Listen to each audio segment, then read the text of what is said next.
Halo, perkenalkan nama saya Dawi Raisa Damarjati Muljana dengan NIM 13012213517.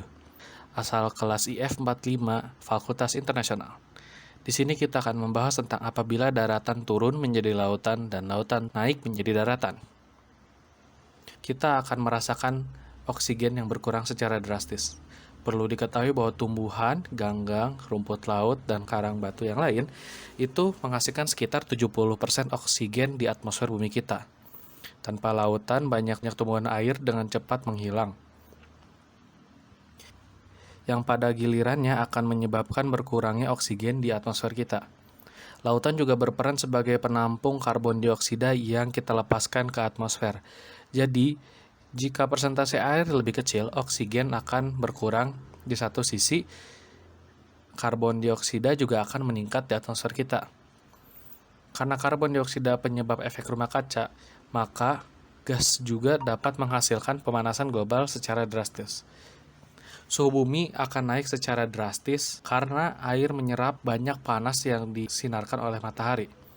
Tanpa menunjukkan peningkatan suhu yang signifikan, berdasarkan kemampuan ini, air dalam jumlah besar di lautan membantu menjaga bumi agar tetap dingin. Selain itu, penguapan air dari lautan dan juga sungai membantu bumi mengatur suhunya.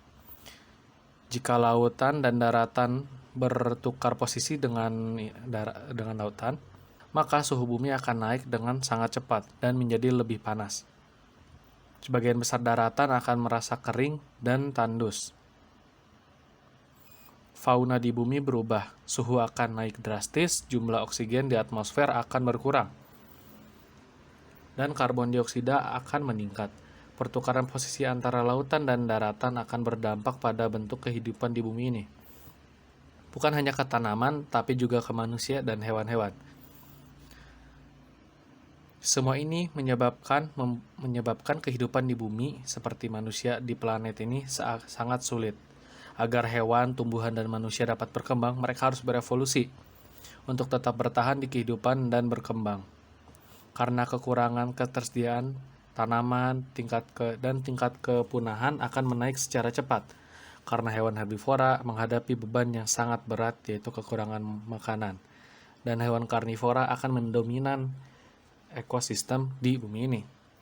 Selain itu, kondisi cuaca juga akan membuat hewan-hewan berdarah dingin lebih berhasil tahan hidup daripada hewan yang berdarah panas, termasuk manusia. Transportasi darat lebih mudah, dengan sebidang tanah yang luas yang dapat dihubungkan tanpa gangguan yang disebabkan oleh transportasi darat akan jadi jauh lebih murah, mudah, dan cepat. Jika terjadi pertukaran darat dan air, maka moda transportasi laut akan sangat berkurang. Negara yang bertanggung pada ekspor hasil lautan akan rugi. Mengubah peradaban dan ekonomi manusia.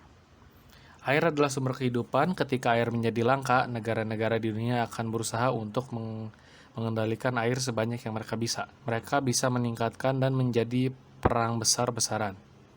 Ekonomi negara-negara yang bergantung pada kehidupan laut juga akan terpengaruh. Sementara ekonomi yang tidak terpengaruh pada biodata laut mungkin satu-satunya sumber kelangsungan hidup. Dari sini kita bisa bayangkan bagaimana kondisi bumi setelah terjadi pertukaran antara laut dan darat.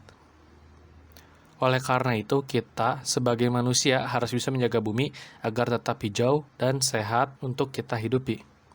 Mungkin itu saja ya dari hari ini yang saya bisa sampaikan. Terima kasih. Semoga hari Anda bisa dinikmati dengan tenang dan tetap sehat. Terima kasih.